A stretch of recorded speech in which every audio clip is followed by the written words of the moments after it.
5টা থেকে শুরু করে মায়ের বিজয়া থেকে আরম্ভ করে মেলায় খাওয়া দাওয়া নাচ গান সব কিছুই তোমাদের সাথে শেয়ার করলাম।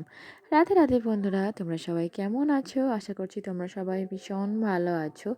আমরাও কিন্তু বেশ ভালো আছি।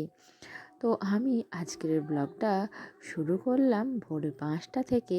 আর আজকে হলো মঙ্গলবার। তো তোমাদের মঙ্গলবারের ব্লগটাই তোমাদের সাথে শেয়ার করছি। তো একটু ব্যস্ত ছিলাম, সেজন্য না ভিডিওটা এডিট করতে পারিনি, জানো তো। তো সেজন্য তোমাদের সাথে শেয়ারও করতে পারিনি। তো বুঝতেই পারছো, পুজো বাড়িতে এলে আর বিশেষ করে বাবার বাড়িতে এলে তো মনে হয় একটু পাড়া দিয়ে বেড়াই, ঘুরি, তারপরে তো ছেলে নিয়ে ব্যস্ততা। তো যাই হোক, তোমাদের সঙ্গে তো আগের দিনের ব্লগে মায়ের যে আগমন সেটা শেয়ার করেছিলাম। তো ভেদিতে মাকে বসানোর আগেই আমার ছেলে উঠে পড়েছিল, সেজন্য আমি চলে গিয়েছিলাম। তো সেটা তোমাদের সাথে শেয়ার করতে পারিনি। তো তারপর এসেছিলাম একদম ভোর 5টার সময়, যখন মাকে সবেমাত্র বেদি থেকে তোলা হয়েছে। ওই ছেলের জন্য এবারে আর সারা রাত জেগে পুজো দেখা হলো না। তো তারপর দেখো, মায়ের যে বেদি ছিল সেই বেদি থেকে আর ওই পুকুর পর্যন্ত, মানে পুকুরে তো মায়ের বিজয়া করা হয়, পুকুর পর্যন্ত ওই মাকে নিয়ে যাওয়ার সময় যে নাচ গান, তারপর কি বলতো, মাকে না ওই যেখানে তৈরি হয় সেখান থেকে তো ওই মাথায় করে আনা হয়। আর ওই মাথাতেই আর কি মা, মানে সবাই হুলোবালি করে মাথায় করেই মাকে নিয়ে যায় আর নাচতে নাচতে। তারপর দেখো এখানে না একজন ঢাকি শুয়ে শুয়ে কি সুন্দর পায়ের উপরে পা রেখে ঢাক বাজাচ্ছিল। তো সেটাই তোমাদেরকে দেখাচ্ছিলাম। তো দেখো এখানে অনেক না বাজনা ছিল, তারপর তো এমনি ওই 32 জন ছিল, নাচ গান সব কিছুই হচ্ছে। আর আমাদের সব পাড়ার মেয়েরা বউয়েরা সবাই মিলি না একটু মজা করে আর কি। মা যখন যায় তখন তো মন খারাপ অবশ্যই হয়, তবুও না ওই গান বাজে, সবাই ওই নাচতে নাচতেই মাকে আর নিয়ে আসে আর নিয়ে যায়। কিন্তু তবু কি বলতো, আমাদের এখানের রীতিটা এখন পাল্টে গেছে। না হলে না আগে কি বলতো, ওই যখন সূর্য মানে ডোবে, মানে যখন তো তোমাদেরকে আগের ব্লগে বললাম যে পুরো রাত 11টার সময় মাকে নিয়ে আসা হলো। আর এই যে মাকে ভোর মানে ভোরের আলো ফোটার আগেই মাকে বেদি থেকে তুলে নিয়ে গিয়ে বিজয়া করে দিতে হয়। কিন্তু এখন আর সেটা হয় না। তো যাই হোক, তখন ঘড়িতে বাজে ওই 9:30 মতো হবে। তো তখনই মায়ের বিজয়া হলো আজকে। তো যাই হোক দেখো, এরপর মাকে ওই পুকুর ঘাটে নিয়ে আসা হবে। তো তার আগে এই যে ঠাকুরের যে মাকে যে মালাগুলো দেওয়া হয়েছিল, তো সেই মালাগুলো যে একটা জায়গার মধ্যে করিয়ে আর কি এনে আনা হচ্ছিলো আর পুকুরের মধ্যে ফেলে দেওয়া হচ্ছিলো। তো আশ্চর্যজনক ঘটনা হলো, তো আমি ভাবলাম মায়ের যে পুকুরে যে বিজয়ার দৃশ্যটা, সেটা না আমি না ভিডিও করেছিলাম, কিন্তু এখন দেখছি সেটা নেই। তো হয়তো মায়ের ইচ্ছে নেই যে সেটা মানে তোলা হোক। তো সেটা তোমাদের সাথে আর শেয়ার করতে পেলাম না। তো যাই হোক, মানে মায়ের ইচ্ছে থাকলে তবেই সেটা সম্ভব, জানো তো।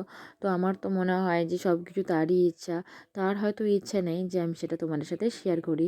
তো এখন দেখো পুকুরের মধ্যে যে মাকে যে মালা পরানো হয়েছিল, তো পুরো 3 ঝুড়ি মালা, তো সব সেগুলো মানে নিয়ে আসা হলো। তারপর পুকুরে জলে দিয়ে দেওয়া হলো, তারপরই আর কি মাকে এনে এখানে বিজয়া করে দেওয়া হলো। তো যাই হোক দেখো, চারিপাশে অনেক লোকজন।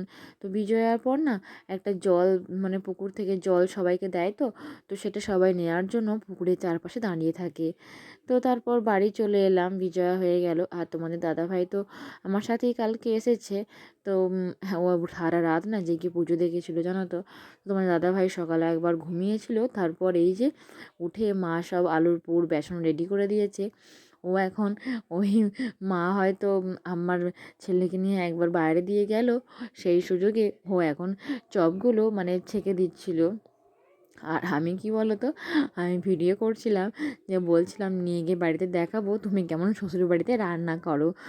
তো ও সচরাচর মানে খুন্তি ধরে না, বাড়িতে তো ধরেই না, শ্বশুর বাড়িতে কী বলো তো, দেখতেই পারছে যে বোনের মেয়ে আছে, আমার ছেলে আছে। তো ওদিকে নিয়ে মা খুব ব্যস্ত হয়ে পড়েছিল, জানো তো। তো ছোটো ছেলে থাকলে বাড়িতে যা হয় আর কি। তো তারপর মা দুপুরের রান্না বসিয়ে দিয়েছিল। তো এদিকে মাছ ভাজা হয়ে গেছিলো, আর এদিকে ওই এঁচোড়ের তরকারি মশলাটা মা কষাচ্ছিল। তো সেটাই তখন হচ্ছিলো আর কি। তারপর আমি একদম স্নান টান সেরে নিয়েছি। স্নান টান সেরে একটা নতুন সুতির ছাপা শাড়ি পরে নিয়েছি, দিয়ে ভোগের জোগাড় করছি। তো আমাদের এখানে ভোগে শুকনো চিঁড়ে, গোটা ফল, দই, গুড়, তারপর মিষ্টি যেমন যে যে যায়, কিন্তু গোটাই দিতে হয়। মানে চিঁড়ে ধুয়ে বা ভোগ সে যেমন আমরা দিই, তো সেরকম এখানে নিয়ম নেই। তো মা আমাকে ফলগুলো দিচ্ছিল, তো আমি সেগুলো ধুয়ে আর ভোগের ওপরে ফলগুলো দিয়ে দিলাম। তো এখন যাব ভোগের ওখানে। তো আমাদের এখানে আর কি 26শে মাঘ, মানে প্রত্যেক বছর বাঁধা 26শে মাঘ ওই মা রক্ষাকালীর পূজা হয়, আর 27শে মাঘ বাবা গৌরবেলার ভোগ হয়। তো প্রত্যেক বছর হয়। তো এই 3 বছর আমি একদমই আসতে পারিনি, বাড়ির অসুবিধা। তারপর আমার ছেলে তখন সেই সদ্য মানে ছোট ছিল, তো সেই জন্য আসেনি। আর এক বছর আমার পা ভেঙেছিল, তো 3 বছর আসা হয়নি। তো সেই জন্য আরও এবছর মানে যাবই এরকম মনোভাব নিয়েই এলাম। যদিও ছেলের একটু একটু ঠান্ডা লেগে সর্দি করেছিল, তো তবুও আর কি। তো আমি এদিকে দু হাতে দুটো ভোগ সেজে নিয়ে এখন চললাম ভোগ দিতে। তো ভোগটা এখন দিয়ে আসতে হয়, আর তখন বিকালের দিকে ভোগ আরতি হয়, সব কিছু হয় আর কি। কিন্তু আমার ছেলেকে নিয়ে ব্যস্ত থাকার জন্য ভোগ আরতির সময় একদম আসতে পাইনি। তো তারপর দেখো এই যে বাবা গৌরবেলার মন্দির, তো এখানেই বাবা গৌরবেলার আদিষ্ঠান। তো ভিতরের দিকে একটা শিব মূর্তির মতো, মানে ওই শিবলিঙ্গের মতো আছে, তো ওখানেই বাবার আদিষ্ঠান। তো দেখো চারিদিকে ভোগ সাজা হচ্ছিল। আর এদিকে কিন্তু আজকে অনেক মেলাও বসেছে, সাথে কিন্তু খাবার দাবারের দোকানও বসেছে। তো যে ওই ভোগ দিতে যাচ্ছিলাম, তো সেই পথেই আর কি মেলাগুলো সেই সবে মাত্র বসছে, তো এখনও আর কি আরম্ভ হয়নি। তো সেটাই তোমাদের সঙ্গে সঙ্গে শেয়ার করে নিলাম যে চারিপাশে কিন্তু অনেক দোকান বসেছে। আর জানো তো, এই জিলাপির দোকান প্রায় 7-8টায় বসেছিল। তো সেই সবে মাত্র গরম গরম জিলাপিগুলো ছাঁকছিল। মনে হচ্ছিল যে হয়তো দুটো গরম গরম জিলাপি খেলেও বেশ ভালো হয়। আর এদের না সাজানোটা আমার খুব দারুণ লাগে। তো দেখো জিলাপিগুলো কিন্তু খুব সুন্দর থোকে থোকে দারুণ সাজিয়েছিল, জানো তো। তো তারপর বাড়ি চলে এলাম দুপুরের খাওয়া দাওয়া সেরে নিতে। তো মা আজকে দুপুরে রান্না করেছিল পুঁইশাক কুমড়োর ঘন্ট, এঁচোড়ের তরকারি, মাছের ঝাল, শাক ভাজা, বেগুন ভাজা, এইসব। তারপর সবাই মিলে পাতায় একসাথে খেতে বসে পড়লাম। বাবা, আমি, বোন, আমার মেয়ে, আর আমার ছেলে আর বোনের মেয়ে দুজনে এখন ঘুমাচ্ছে।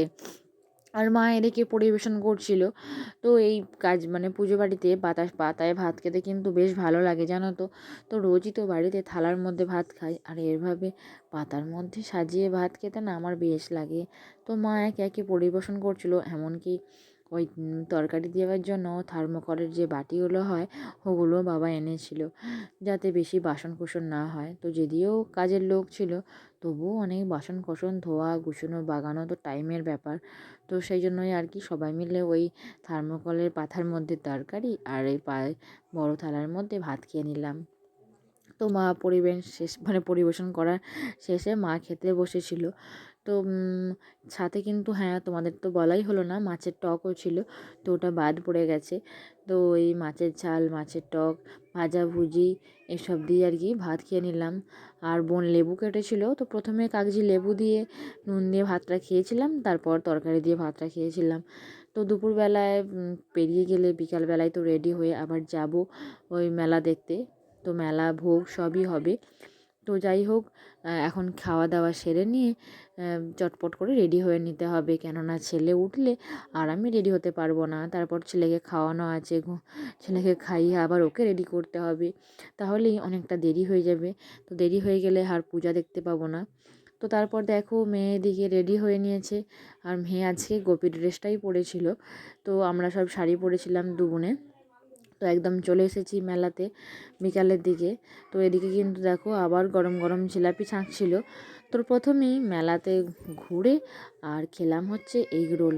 তো এখন তো এগ রোলটাই বানাচ্ছিল। তো ওই দাদাটাকে বললাম যে আমি কিন্তু সোশ্যাল মিডিয়ায় তোমার এই এগ রোল বানানোটা পাঠিয়ে দিচ্ছি। তো দাদাভাই তো হাসলো, ভাবছে হয়তো মজা করছে। তো যাই হোক, দাদাভাইকে কাছে কিন্তু ওই রোলটা কিন্তু দারুণ বানিয়েছিল, জানো তো। বেশ পরিষ্কার পরিচ্ছন্ন, আর খেতেও কিন্তু বেশ ভালো হয়েছিল।